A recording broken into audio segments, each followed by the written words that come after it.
नमस्कार। मैं अवनीश आप सभी का एक एजुकेशन के इस लाइव ऐप में बहुत बहुत आपका स्वागत करता हूं। तो फटाफट एक बार आप सभी जन उपस्थित हो जाइए यदि आपको नोटिफिकेशन प्राप्त हो रहा है तो।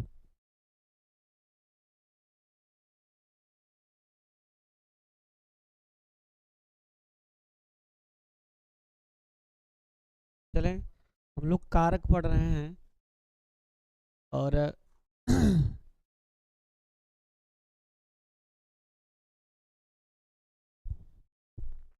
कारक में चलिए देखा जाए कि यहाँ पढ़ रहे थे ना। हाँ, द्वितीय विभक्ति का उदाहरण जो था आपका अकथितम च का। ये अकथितम च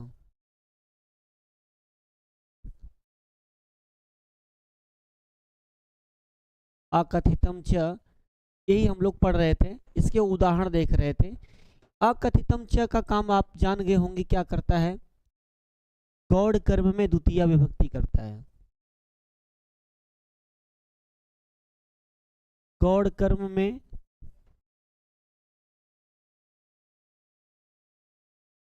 द्वितीय, गौड़ कर्म में द्वितीय विभक्ति।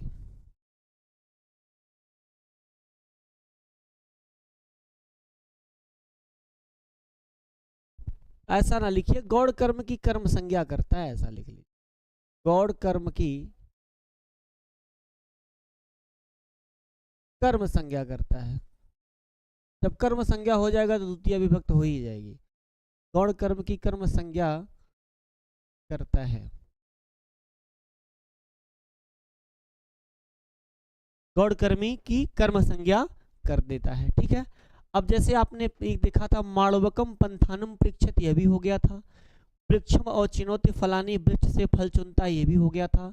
माड़वकम धर्मम ब्रूते शास्तिवा, यह भी हो गया था। सतम जयत देवदत्तम, यही हो गया था। यहाँ से आपको दो तीन उदाहरण बचे थे। एक था सुधाम क्षीर निधि मथनाती। बाबूराम सक्सेना का 182 नंबर पृष्ठ खोलेंगे तो आपको मिलेगा ये 10वां उदाहरण, सुधाम क्षीर निधि मथनाती। क्या है? सुधाम क्षीर निधि मथनाती। सुधाम क्षीर निधि मथनाती।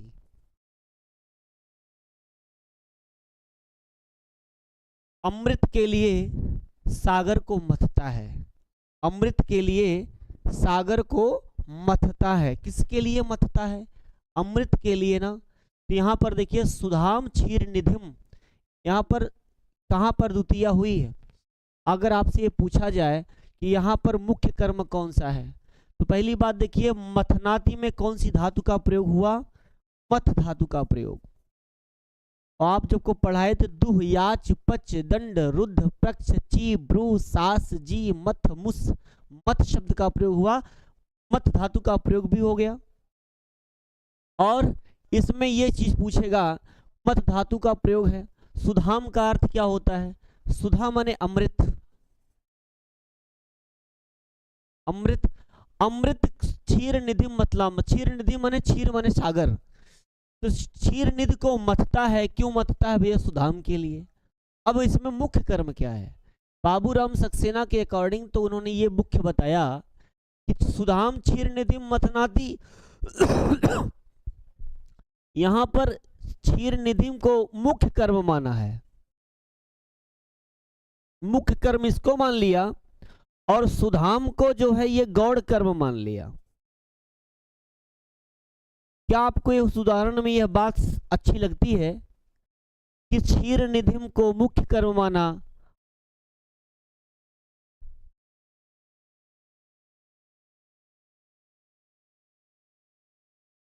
अब सुधाम को इन्होंने क्या माना?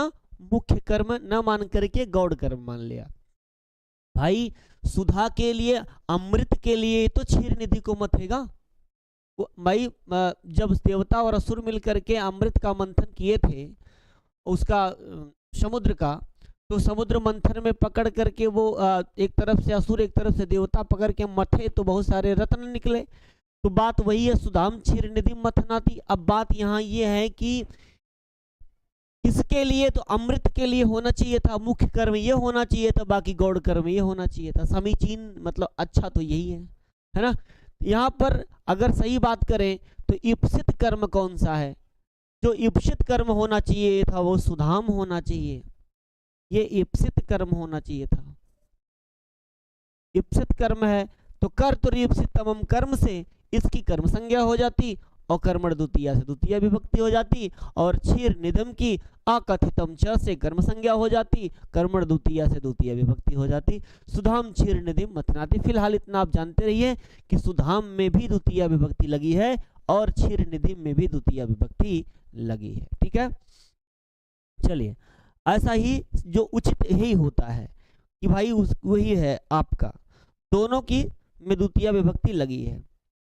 अब एक बात और आ गई कि इसके बाद देवदत्तम सतम मुसड़ाती, देवदत्त से 100 रुपया चुराता है ना। देवदत्त सतम मुसड़ाती, देवदत्त से 100 रुपया चुराता, इसी तरह से देवदत्तम में भी द्वितीय लगी है। देवदत्त से चुरा रहा है तो अपादान हो जाता, देवदत्त देवदत्तात सतम मुसड़ाती होना चाहिए था, क्योंकि ये सतम 100 रुपया मुख्य कर्म है और देवदत्त से यहाँ पर अपादान हो जाना चाहिए था, लेकिन अपादान नहीं हुआ गौड़ कर्म में, क्योंकि 100 रुपया देवदत्त से सटा हुआ है। इस क्रिया के साथ 100 रुपया जो कर्म है, यह कर्म इस वाले देवदत्त से सटा हुआ, इसको गौड़ कर्म मान लिया, और जब गौड़ कर्म मान लिया कथितम च से कर्म संज्ञा, कर्मण द्वितीय से देवदत्तम में भी द्वितीय हो गई, नहीं तो होता देवदत्तात शतम मुषणाति। ग्रामम अजाम नयति हरति कर्षति वहति वा। ग्रामम अजाम, अजाम माने बकरी को, नयति माने ले जा रहा, हरति माने मतलब वहन कर रहा है, माने ले जा रहा है कि खींच रहा है, कर्षति माने खींच रहा है, वहति माने ढो रहा है। बात भाव एक ही है, नयति हरति कर्षति वहति वा का। अब अजाम माने बकरी को लेकर के जा रहा है, कहाँ? ग्रामम, बकरी में गांव में लेके जा रहा है ना। कोई चीज कहाँ लेके जा रहा है? गांव में लेके जा रहा है, ऐसा अधिकरण हो सकता था, लेकिन यहाँ पर ग्रामे अजाम नयति हरति हो सकता था, लेकिन ग्रामे न होकर के अजाम मुख्य कर्म है बकरी को ले जाना, कर्ता को, और उसके साथ में ग्रामम सटा हुआ है, इसको गौड़ कर्म मान के गौड़ कर्म में ग्रामम में द्वितीय हो गई। यहाँ पर नयति हरति कर्षति वहति वा, नी ही कृष वह, जो आप नीचे की धातु पढ़ते हैं, नी माने नयति, ह्री माने हरति, क्री माने कर्षति, और नी ही कृष वह माने वहति। तो ये चार धातुएं नीचे इसका प्रयोग कर लिया गया, ग्रामम अजाम नयति हरति कर्षति वहति वा। आपके परीक्षा में सवाल पूछेगा कि ग्रामम अजाम नयति हरति कर्षति वहति वा में यहाँ पे गौड़ कर्म क्या है, तो ग्राम गौड़ कर्म लगा देना, अजाम मुख्य कर्म लगा देना, और एक किस सूत्र का उदाहरण है? अकथितम च लगा देना। इतनी बात बस ही दिमाग में बनाए रखना। चलिए आगे बढ़ते हैं। देखा जाए इन धातुओं की समानार्थक धातुएं भी द्विकर्मक होती हैं। ये बात कहा बाबूराम में, इन धातुओं की समानार्थक धातुएं भी द्विकर्मक होती हैं, जैसे माणवकम धर्मम भाषते वक्तिवा, बलिम वसुधाम भिक्षते इत्यादि। जैसे कहा कि माणवक एक सूत्र है, नीचे किताब में आपके दिया है, बाबूराम सक्सेना ने लिखा है, अर्थ निबंधनेयम संज्ञा, अर्थ निबंधनेयम संज्ञा। अर्थ की सबसे नीचे देखिए, अर्थ निबंधनेयम,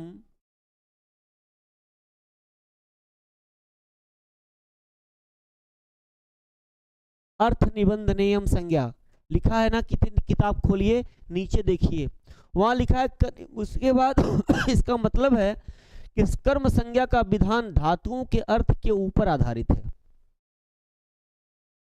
ऐसा नहीं है कि केवल 16 धातुएं जितनी बता दी गई हैं, दुह याच पच दंड रुद्ध प्रक्ष ची भ्रू सास जी मथ मुस नी ही कृष्वह, केवल इन्हीं धातुओं के गौड़ कर्म में द्वितीय विभक्ति होती है, ऐसा नहीं है। अर्थ निबंधनेयम संज्ञा मतलब कोई ऐसा और आ जाए, इस जो जितनी धातुएं बताई गई हैं उन धातुओं से के अलावा जो उसी से मिलता जुलता, उसी का पर्यायवाची शब्द अगर मिल जाए तो वहां पर भी वो द्वितीय विभक्ति का विधान होगा। जैसे लिखा माणवकम धर्मम वक्तिवा, माणवकम बात यही इसी की बात बता रहा हूं। माणवकम धर्मम वक्ति माणवकम धर्मम वक्ति, माणवक बने बालक को धर्म बता रहा है। अब नहीं तो हो जाता था भाषते माणवकम धर्मम भाषते, भाष धातु का प्रयोग हो जाता। दुह्याच पच दंड रुद्ध प्रक्ष ची ब्रू सास जी मत मुश नी ही कृष्ण। इसके साथ इसका उदाहरण क्या था? माणवकम धर्मम, माणवकम धर्मम ब्रूते या शास्तिवा, ऐसा कहा गया था।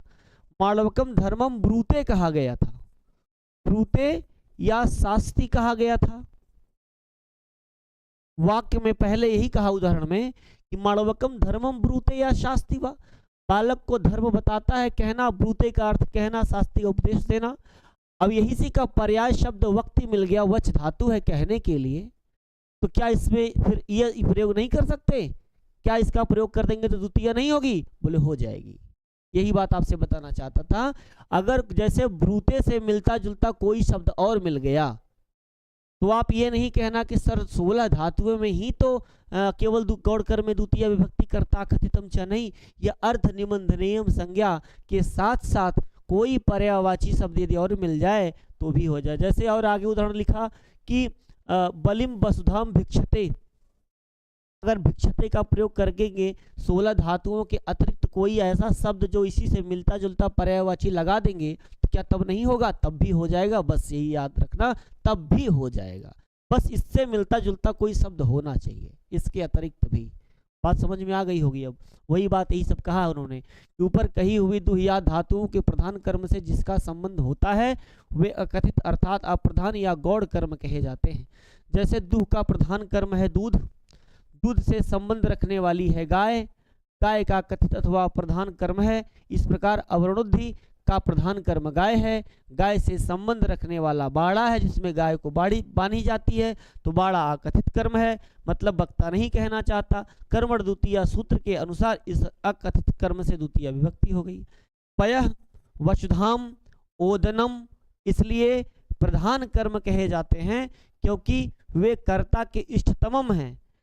ये पयः वसुधाम ओदनम ये सब तो कर्ता को पक्का पक्का इष्टतमम है, मतलब कर्तुरीप्सितमम कर्म, कर्ता को जो सबसे ज्यादा पसंद हो उसकी कर्म संज्ञा तो होती ही है, क्योंकि वे कर्ता की इष्टतमम है, कर्ता उसको सबसे ज्यादा चाहता है। और कर्म छोड़कर दूसरे कारक हो ही नहीं सकते। काम ब्रजम माणवकम इत्यादि अप्रधान कर्म है क्योंकि वे कर्म के अतिरिक्त दूसरे कारक भी हो सकते हैं। जैसे गाम दोग्धी पयः के बदले गोह दोग्धी पयः हो सकता था, ब्रजम अवरुद्धि में के स्थान पर ब्रजे अवरुद्धि गाम हो सकता था, माणवकम पंथानम परीक्षत से माणवकात पंथानम परीक्षित बन सकता था। बात कहने का मतलब ये है कि ये गाम जो है, गाम और ये ब्रजम, यहाँ दिखा ना कि गाम ब्रजम और माणवकम, यहाँ वशपयः वसुधाम ओदनम, ये सब चीजें तो आपकी मुख्य हैं, तो उसी से सटा हुआ जो क्रिया होगी वही आपके, जैसे गाम दोग्धी पयः तो दोग्धी पयः, पय मुख्य है, पय भाई मुख्य कर्म है, लेकिन गाम जो है जरूरी नहीं है मुख्य कर्म होगा। गाय से दूध भले निकल रहा है, अपादान हो जाता ये, लेकिन यह इससे पय दूध सटा हुआ है गाय से, इस वजह से यह गौड़ कर्म होगा और गौड़ कर्म में अकथित कर्म से द्वितीय विभक्ति हो जाएगी। बस इतना सीधे सीधे जान लेना।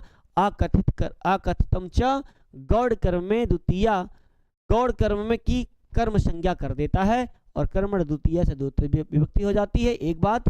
दूसरी बात, जितने भी 16 धातुएं हैं उनमें उसके गौड़ कर्म में द्वितीय विभक्ति कर देता है। दुह्यात पचदंड को पढ़ लीजिएगा, अगर कोई उदाहरण, इतने सारे उदाहरण आएंगे, वह उदाहरण आपसे पूछेगा किस सूत्र का है, अकथितम च बता देना।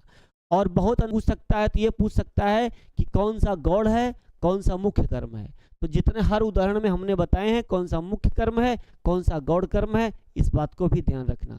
बाकी चीजें अगर यहाँ से कंफ्यूज होती हैं तो आप मुझसे संपर्क कर सकते हो, मुझसे पूछ सकते हो, या कभी संस्था के नंबर पे बात कर सकते हो कि इसमें हमें दिक्कत हो रही है। ठीक है, चलिए आगे देखिए। इसके बाद एक लिखा है कि अकर्मक धातुर्भिर्योगे तेसह कालो भावो गंतव्यवध्वा च कर्म संज्ञकीति वाच्यम। यह वार्तिक है कि अकर्मक धातुर्भिर्योगे तेषः कालो भावो गंतव्योध्वा चकर्म संज्ञक इति वाच्यम। कह रहे हैं कि आकर्मक धाकर हो जाएगा। सकर्मक का अर्थ होता है जिसमें कर्म हो, इसीलिए स माने साथ में कर लेना। साथ में कर्मक मतलब कर्म माने साथ में कर लेना। साथ में कर्मक मतलब कर्म साथ में हो। जैसे हम पुस्तक पढ़ रहे हैं, हम रामायण पढ़ रहे हैं, तो हमारे पढ़ने रूपे में रामायण क्या है? कर्म हो गया, है ना, कर्म हो गया।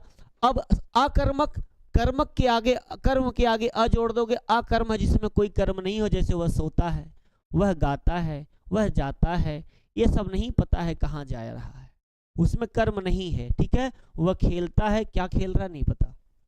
तो ये अकर्मक धातु में, वही कहा कि अकर्मक धातुओं के योग में जहां कहीं अकर्मक धातु का प्रयोग हो जिसमें कर्म ना हो, देश हो वह, चाहे वह कोई देश की बात हो, चाहे वह कोई काल समय की बात हो, चाहे वह कोई भाव की बात हो, या कोई गंतव्य पथ भी की बात आ जाए, तो भी कर्म समझे जाते हैं। मतलब वहां पर भी द्वितीय विभक्ति होगी। मतलब यह वार्तिक क्या कहता है? यह वार्तिक, यह अकर्मक धातु के योग में देश शब्द हो, काल शब्द हो, भाव हो और गंतव्य पथ भी यहाँ पर भी कर्म मान लिए जाते हैं। ऐसे नोट्स बना लेना आप, है ना। अब इसके बारे में थोड़ा सा समझिए, कुछ करना नहीं है, बहुत आसान है। अकर्मक धातुर्वियोगे देशः कालो भावो गंतव्योऽध्वाच कर्म संज्ञक इति वाच्यम। अकर्मक धातु के उपयोग में देश, काल, भाव तथा गंतव्य पथ को भी कर्म संज्ञा होती है। देश माने स्थान, जैसे देश शब्द है तो देश को आप यहाँ क्या मान लेना? देश को आप स्थान मान लीजिए। फिर इसके बाद काल है, काल का अर्थ आप समय मान लीजिए, ठीक है। देश, काल, समय और भाव माने, भाव की बात किया जाए, इसके बाद अगर भाव आया तो भाव का मतलब क्रिया, और अध्वन, अध्वन शब्द आया, इसका अर्थ होगा मार्ग, पथ, रास्ता। देश, काल, समय, भाव माने क्रिया, अध्वन माने मार्ग, है ना।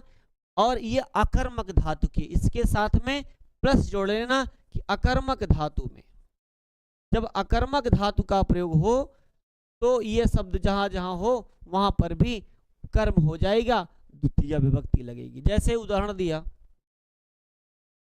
अब अकर्मक क्या है बात समझ गए ना? जिन धातुओं के मूल अवस्था में सहज रूप से कर्म संभव नहीं होता, बस यही बात है। जैसे अकर्मक कुछ धातुएं हम बता देते, जैसे लज्जा, सत्ता, अकर्मक धातुएं क्या क्या होती हैं ये भी, जैसे मान लीजिए कभी कभी अकर्मक धातुएं,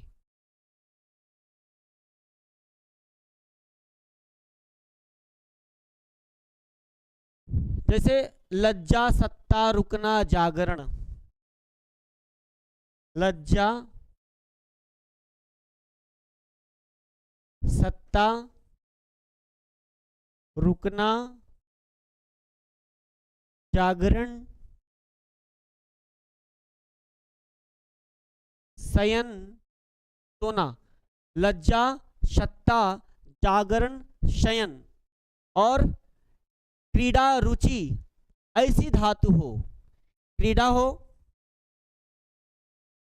साथ में रुचि हो, ऐसी धातुएं का केवल प्रयोग हो, माने वह पसंद करता है, क्या पसंद करता है, चाहता नहीं पता, ये सब जो है अकर्मक धातुओं के उपयोग में आ ही जाती है ना।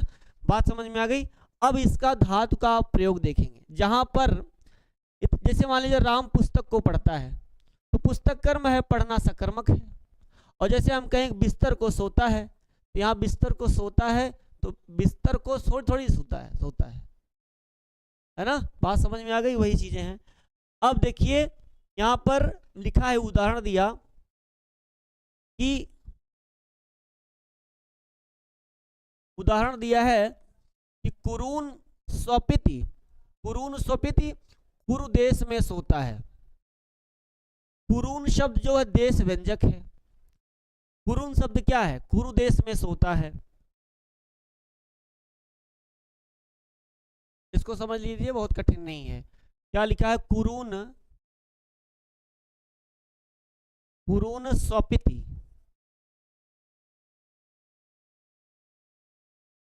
अर्थ लिखा है यहाँ की कुरु देश में सोता है। ये कुरून क्या है, कुरून है, कुरून देश है, देश का मतलब ये अगर देश है तो फिर स्थान है ना। अब सोता है, ये जो सोना है ये अकर्मक है। सोना क्या है भाई, सोना का क्या मतलब है, क्या सोना, क्या क्या सो रहा है, क्रिया कर रहा है वो, तो अकर्मक धातु का प्रयोग भी हुआ।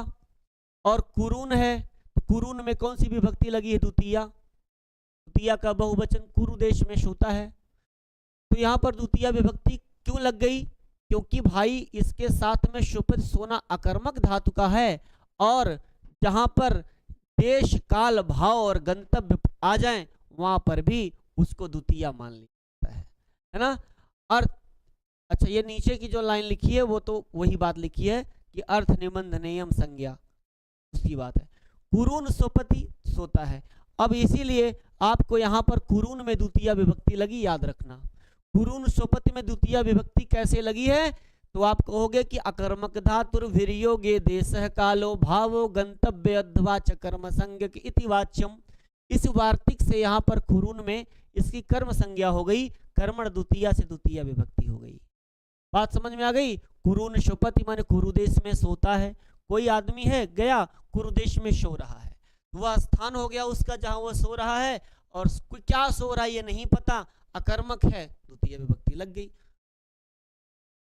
अगला उदाहरण दिया, मास मासते। क्या कहा, कहा कि मास मास मासते, मास मासते तो महीने भर रहता है। यहाँ पर आस्ते माने रहना, आस धातु का प्रयोग है, और मास माने महीने भर रखा, तो ये जो मास है महीना ये काल है, कालवाचक है, वो आपकी इसमें कहा। और आस्ते मतलब आस धातु का प्रयोग हो गया, महीने भर रहता है, और क्या रहता ये नहीं पता, अकर्मक है, ठीक है। लेकिन कहा मासम आस्ते, मासम आस्ते, अब पूरा पूरा लिखे तो ऐसे हो जाएगा, मासम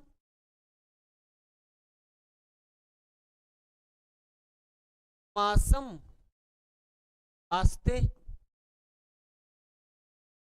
ऐसे हो गया। आगे आ था, इस अनुस्वार को हम नहीं कर सकते, मासम आस्ते हो गया। अब यहाँ पर यहाँ मासम में द्वितीया विभक्ति लगी है, महीने भर रहता है। यह देखिए मासम लिखा है, काल व्यंजक है, कैसा है, काल व्यंजक है, कालवाची है, और अकर्मक धातु का प्रयोग है। महीने भर रहता है, क्या रहता है, क्या करता है, क्या खाता है, क्या पढ़ता है, कहाँ जाता, कुछ पता नहीं, अकर्मक धातु का प्रयोग हो गया। इसी वार्तिक से यहाँ पर मासम में जो कर्म संज्ञा हो गई, द्वितीय विभक्ति का विधान हो गया। समझ में आ गया। गोदोहम आस्ते, क्या लिखा, दूसरा उदाहरण आगे लिखा है, नीचे वाला तीसरा, गोदोहम, गोदोहम, गोदोहम आस्ते, है ना। गाय दुहने की क्रिया जितनी देर होती है उतनी देर तक रहता है। मतलब यहाँ गोदोहम जो है गाय का दुहना भाव व्यंजक है। गोदोहम क्या है, ये भाव है, भाव माने क्रिया व्यंजक है।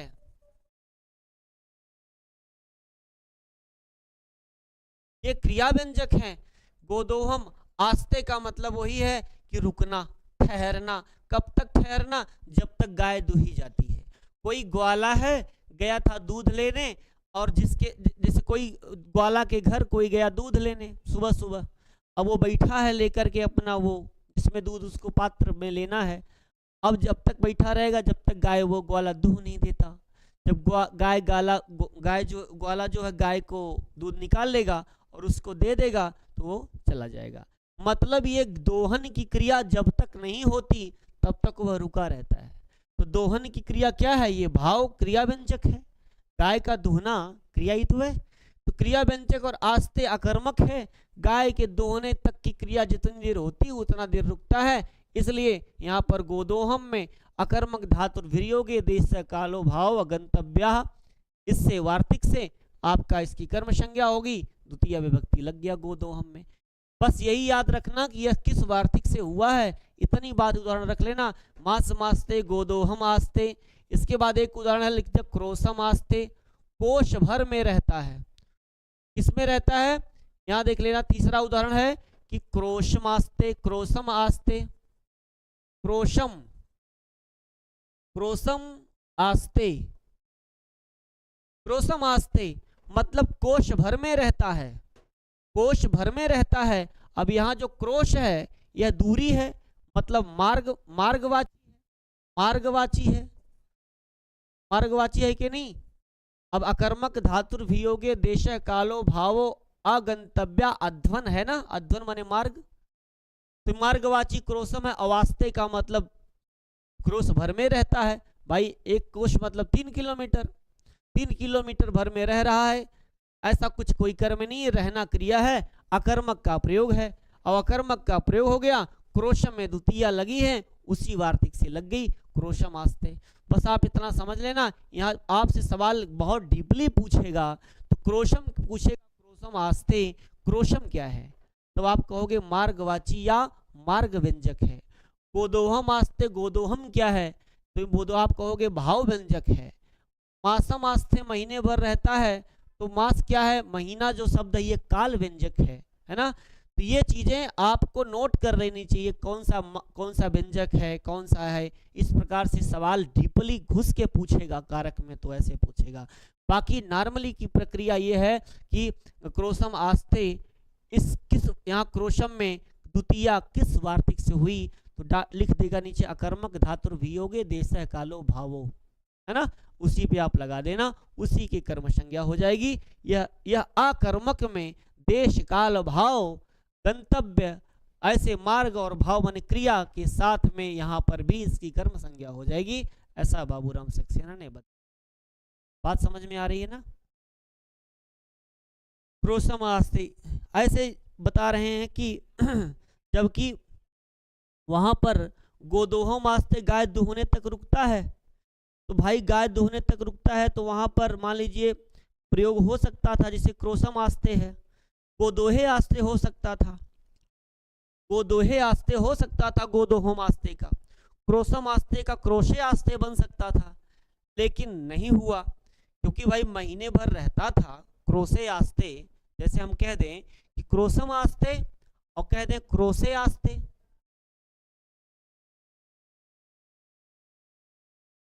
क्रोशे आस्ते, भाई महीने भर रहता है, जहां रहता होगा कोई उस स्थान तो होगा, कोश भर में रहता है तो वह अधिकरण होगा, तो क्रोशम में सप्तमी विभक्ति लग जाती, क्योंकि आधारो अधिकरणम, आधार में सप्तमी होती है, तो यहाँ पर क्रोशे में सप्तमी विभक्ति लग जाती। लेकिन क्रोशम में द्वितीया क्यों लगी, क्योंकि आकर्मक धा होने की वजह से और उन्होंने इस वार्तिक की वजह से द्वितीय विभक्ति कर दिया, नहीं तो क्रोशे आस्ते यह वाक्य शुद्ध हो जाता ये वाक्य शुद्ध, है ना। उसी तरह से आपका, लेकिन द्वितीया सब में करनी थी, द्वितीया उन्होंने कर दिया। एक उदाहरण था, आपको हमने बता दिया ऐसे।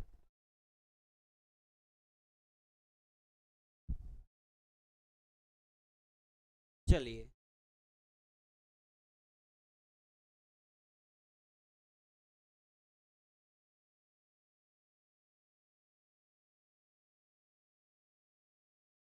अब इसके आगे का इतनी फिर से एक बार आपको समझ में आ जाना चाहिए, कोई दिक्कत होगी तो पूछ लेना, है ना।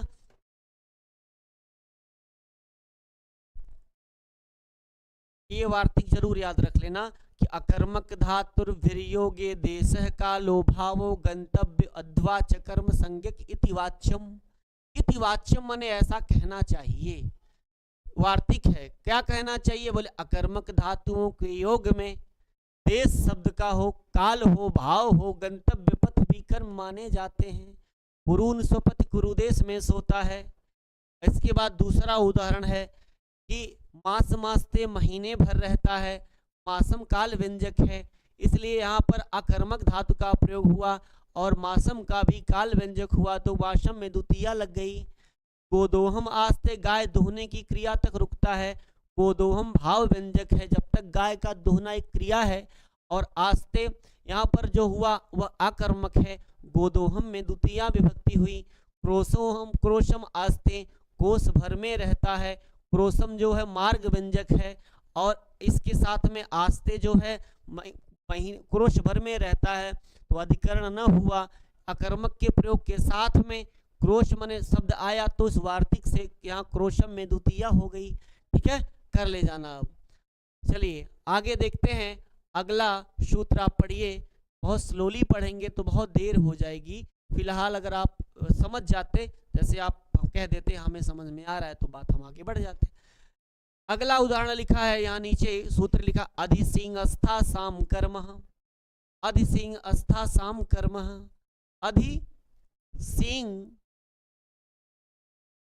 अधिसिंह स्था शाम अस्था साम कर्म। अस्था साम कर्म।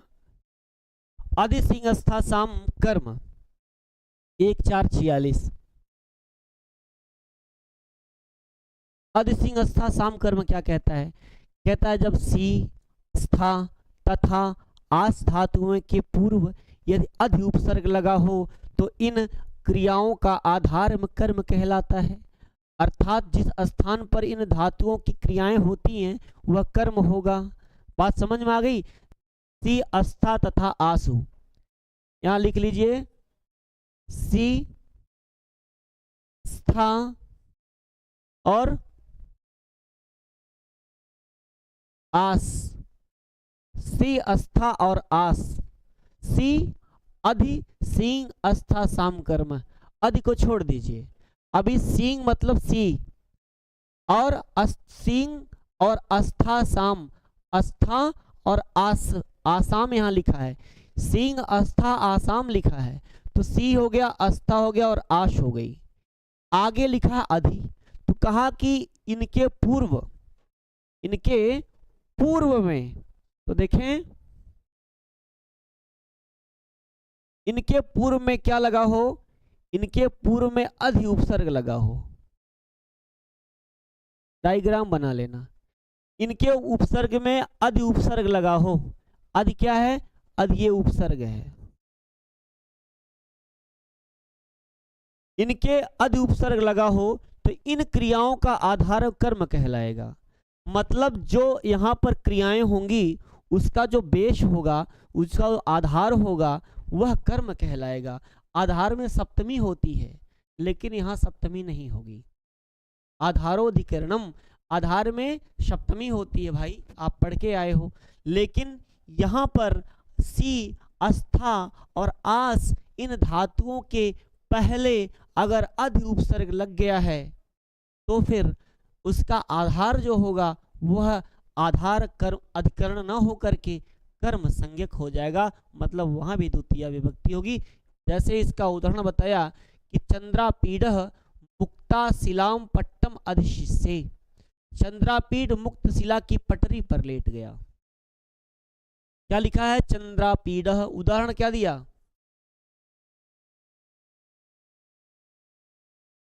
लिखा है चंद्रापीड मुक्ता शिला पट्टम। चंद्रापीड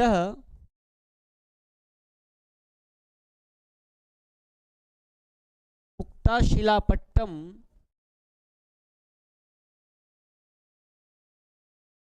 मुक्ता शिला पट्टम अधिशिष्ये।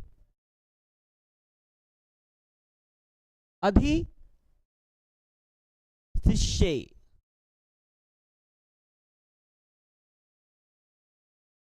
चंद्रापीड मुक्त शिला की पटरी पर लेट गया। ऐसा बाबूराम ने लिखा है कि चंद्रापीड मुक्त शिला की पटरी पर लेट गया। अच्छा, ये चंद्रापीड हो गया कर्ता। मुक्त शिला की पट्टम पटरी पर अधिशिष्ये लेट गया। अब देखिए यहाँ पर मुक्त शिला पट्टे होना चाहिए था। आधार अधिकरण मतलब जैसे आप चारपाई पे लेटते हो या आप कहीं लेटते हो या आप किसी पे स्थान पर पत्थर पे लेटते हो, तो वो जिस पे आप लेटोगे वह तो आपको आधार बनेगा ना। और आधार में सप्तमी होनी चाहिए थी, लेकिन यहाँ पर देखिए सी धातु है, इसका शिष्य का प्रयोग कर लिया गया। सी धातु का प्रयोग का यहाँ कर लिया गया शिष्य, और इस धातु के पहले देखिए अधि उपसर्ग लगा है, तो यहाँ पर शिष्य के पहले देखिए अधि लग गया, अधि शिष्य। ये अधि लग जाने के कारण यहाँ पर सप्तमी ना होकर के द्वितीय विभक्ति कर्म संज्ञा हो गया, और कर्मण द्वितीय से द्वितीय विभक्ति हो गई, मतलब मुक्त शिला पट्टम द्वितीय विभक्ति लग गई है। अब हमें लगता है आप समझ गए होंगे कि चंद्रापीड मुक्ता शिला पट्टम अधिशिष्य, चंद्रापीड मुक्त शिला की पटरी पर लेटा है। यह शिष्य मैंने शी धातु का प्रयोग कर दिया और अधि उपसर्ग लगा दिया, इसलिए यहाँ पर मुक्ता शिला पट्टम हो गया। अगर यह अधि उपसर्ग न लगता, केवल हो जाता चंद्रापीड मुक्त शिला पट्टे माने शिष्य या और कुछ हो जाता, तो ये फिर आधार हो जाता, अधिकरण वो कर्म ना होता। कोई और उदाहरण दिया है, लिखा है कि अर्धासनम गोत्रभिदो अधितस्थौ, इंद्र के आधे आसन पर बैठता था, इंद्र के आधे आसन पर बैठता था। एक उदाहरण देखिए यहाँ क्या लिखा है, यहाँ लिख दूं, लिखा है कि अर्धासनम, अर्धासनम, अर्धासनम गोत्रभिदो अधितस्थौ, गोत्र भिदोः अधितस्थौ। किताब आपके पास है, खोल लीजिएगा। अर्धासनम गोत्रभिदो तिस्थौ मतलब इंद्र के आधे आसन पर बैठता था। अब यहां पर अधितस्थौ लिखा है, अधितस्थौ मतलब आस्था धातु का प्रयोग हो गया, अधितस्थौ में आस्था धातु का प्रयोग हो गया और उसके आगे अधि उपसर्ग लिखा है, इसीलिए लिख दिया गया अधितस्थौ। और अधितस्थौ होने की वजह से यहाँ अर्धासनम में द्वितीया लगी है, नहीं तो अर्धासने होता। अर्धासने गोत्रे, अर्धासने गोत्रम अभी दो अधितस्थौ, ऐसा हो जाता। गोत्र भी दो अधितस्थौ, इंद्र के आधे आसन पर बैठता था। अब भाई यहाँ अधि उपसर्ग अवस्था धातु के पहले अधि उपसर्ग न लग जाता तो यहाँ अर्धासने हो जाता, सप्तमी लग जाती, लेकिन यहाँ पर द्वितीया लगी है, किससे? अधिसिंह अस्था साम कर्म से। यहाँ पर चंद्रापीड मुक्ता शिला पट्टम में द्वितीया हुई है, कर्म संज्ञा हुई है, किससे? अधिसिंह अस्था साम कर्म से। यही तो कहता है सी आस्था तथा आस धातु के पूर्व यदि अधि उपसर्ग लगा हो तो इन क्रियाओं का जो आधार होगा वह क्या होगा? कर्म कहलाएगा। तो इन क्रियाओं का चंद्रापीठ किस क्रिया पे लेटे थे? मुक्ता शिला पट्टम में, तो लेटने की क्रिया मुक्त शिला पट्टम थी, यह कर्म कहलाई। उसी तरह से अर्धासनम गोत्रा अभितस्थौ, अब मन इंद्र के आसन पर बैठा, तो कहां पर बैठा था? लेटने का, बैठने का स्थान क्या, जो क्रियाएं हुई वो अर्धासनम में हुई, अर्धासनम कर्म कहलाया। किसने कहा? अधिसिंह अस्था साम कर्म ने कह दिया। ये उदाहरण रट लीजिए, जान लीजिए सब कि चंद्रापीठ मुक्ता शिला पट्टम अधिशिष्य अधिसिंह अस्था साम कर्म, या अर्धासनम गोत्राविदो अधितस्थौ अधिसिंह अस्था साम कर्म। क्या करता है ये? आधार की कर्म संज्ञा करता है। इसका काम क्या है? इस सूत्र का काम क्या है? अधिसिंह अस्था साम कर्म, ये लिख लेना, आधार की कर्म संज्ञा करता है, आधार की कर्म संज्ञा करता है। ये सूत्र का कार्य क्या है? ये आधार को, बेश को क्या कर देता है? उसकी कर्म संज्ञा कर देता है, और कर्मण द्वितीया से द्वितीया विभक्ति का विधान हो जाता है। आगे लिखा कि इंद्र के आधे बैठता, यहां लिखा भूपति सिंहासनम अध्यास्ते, भूपति सिंहासनम अध्यास्ते, भूपति सिंहासनम अध्यास्ते, भूपति सिंहासनम अध्यास्ते। देखिए अध्यास्ते में आस धातु का प्रयोग हो गया और अध्यास्ते लिख दिया गया, बन गया। अध्यास्ते में कौन सी संधि है? अधिधन आस्ते, ई को यह होगा, यण संधि हो जाएगी, तो अध्यास्ते बन गया। अध्यास्ते का मतलब अधि उपसर्ग है, आस्ते माने रहना। इसका अर्थ क्या होगा कि राजा सिंहासन पर बैठा है, भूपति माने राजा, सिंहासन माने सिंहासन पर बैठा है, इसका अनुवाद क्या होता? अगर यह सूत्र न लगता क्या होता? अगर ऐसे होता कि भूपति सिंहासने आस्ते, वाक्य ये शुद्ध होता। कौन सा? कि भूपति सिंहासनम, सिंहासनम का क्या होता? सिंहासने, भूपति सिंहासने आस्ते, जब आस्ते होता तब। लेकिन जब इसके पहले अधि उपसर्ग जोड़ दोगे, अध्यास्ते बनाओगे, तब सिंहासने नहीं होगा, तब सिंहासनम होगा। तब यहां पर द्वितीय विभक्ति लगी है। किस सूत्र से? अधि सिंह अस्था साम कर्म, अधि सिंह अस्था साम कर्म, अधि सी अस्था आस धातु के पहले यदि अधि उपसर्ग लगा हो तो इसके आधार की कर्म संज्ञा हो जाए। कर लेंगे ना, कुछ कठिन नहीं है, एकदम हम वही बात बता रहे हैं जो आपको बस आपके पल्ले पड़ जाए, जो आपको समझ में आ जाए, जो परीक्षा में सही कर ले जाओ। ये सब सारे उदाहरण लिख लेना, किस सूत्र का उदाहरण है, इस बात को याद रख लेना। ये किससे सूत्र, जैसे कोई चीज़ नहीं होती, हम कोई काम करते हैं, कहाँ करते हैं, वो स्थान तो होता है ना। अब वो स्थान में तो सप्तमी लगनी चाहिए थी, नहीं हुआ तो भाई द्वितीय लगी, तो काहे लगी? सवाल खड़ा होगा द्वितीय क्यों लगाए? तब बताओगे कि अगर सी अस्था और आस के पहले यदि उपसर्ग लग जाएगा तो जो क्रिया होगी उसका जो आधार होगा वह कर्म हो जाएगा, वह अधिकरण नहीं होगा। कह लोगे ना? कह लेना, यही आपका राइट हो जाएगा। चंद्रा पीढ़ मुक्त शिलापट्टम अधिशिस्ते अर्धासनम गोत्रा विदो अधितस्थो भूपति सिंहासनम अध्यास्ते। देखिए अध्यास्ते में अधि उपसर्ग लगा, आश धातु का प्रयोग हो गया, यहाँ पर सिंहासनम में द्वितीय हो गई, जबकि यह सिंहासन, राजा सिंहासन पर बैठा है तो राज आधार सिंहासन है ना, आधार में सप्तमी होती थी तो द्वितीय हुई, कहाँ यही कर दिया। अब देखिए लिखा है यहाँ ये क्रियाएं पटरी, आसन और सिंहासन पर जो आधार है हुई हैं, इसलिए इन शब्दों को कर्म कहेंगे और इनमें द्वितीय विभक्ति होगी। यदि अधि उपसर्ग न लगा होता तो आधार के अधिकरण होने के कारण उसमें सप्तमी होती। जो बात हम आपको पहले बता दिए वही वहां नीचे लिखी है। ऐसा नहीं कि उन्होंने कुछ छोड़ा है, कुछ बातें बता दी हैं मेन है ना। कहा कि उन्होंने अगर हम कर्म न कहेंगे और द्वितीय विभक्ति होगी, यदि अधि उपसर्ग न लगा होता, हर जगह ये केवल सी का प्रयोग होगा, आस्था का आस का होता, तो आधार के अधिकरण न होने का उसमें सप्तमी लग जाती, तो देखिए शिलापट्टे बन जाता। जो शिलापट्टम था वह शिलापट्टे हो जाता। जो यहाँ पर कहाँ गया ये अधितस्थौ, इसके पहले एक उदाहरण और था ना, वो शिष्य अधिशिष्य ना, तो ये अधिशिष्य हो जाए, शिष्य हो जाता, अर्धासने हो जाता, तस्थौ सिंहासने हो जाता, आस्ते इसका सिंहासने आस्ते हो जाता, अर्धासने तस्थौ हो जाता, शिलापट्टे शिष्य हो जाता। अगर चंद्रापीठ शिलापट्टे शिष्य होता तो शिलापट्टे होता, अगर शिष्य होता तो अधिशिष्य हुआ तो शिलापट्टम बन गया, द्वितीय लग गई, बाकी हो जाता। अब आप समझ गए होंगे मुझे लगता है। अगला सूत्र है अभिनिविशस्य, यह भी वही काम करता है जो आपने अभी पढ़ा। क्या लिखा है? अभिनिविशस्य, अभिनिविशस्य,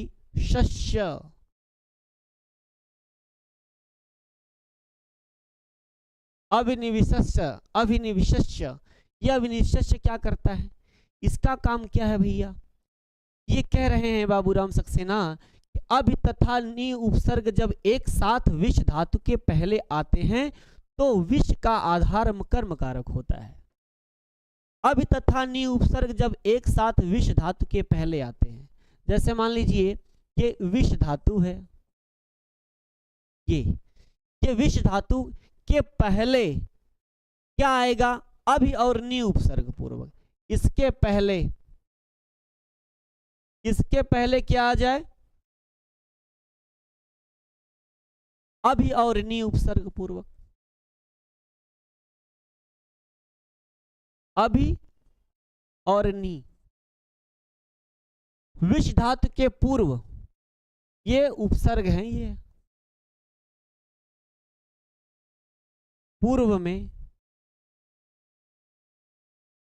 विश धातु के पहले अगर विश धातु का कहीं प्रयोग होगा और उसके पहले अभि और नि उपसर्ग दोनों एक साथ आए, ये भी याद रख लेना, एक साथ आना चाहिए, यही लिख लो, एक साथ आना चाहिए, एक साथ आना चाहिए।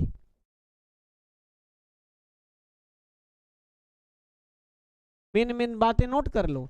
विष धातु के पहले अभि और नि उपसर्ग जब एक साथ आए तो क्या हो जाएगा, जो आए तो आधार को कर्म होगा, तब यही लिख लेना, आधार को कर्म।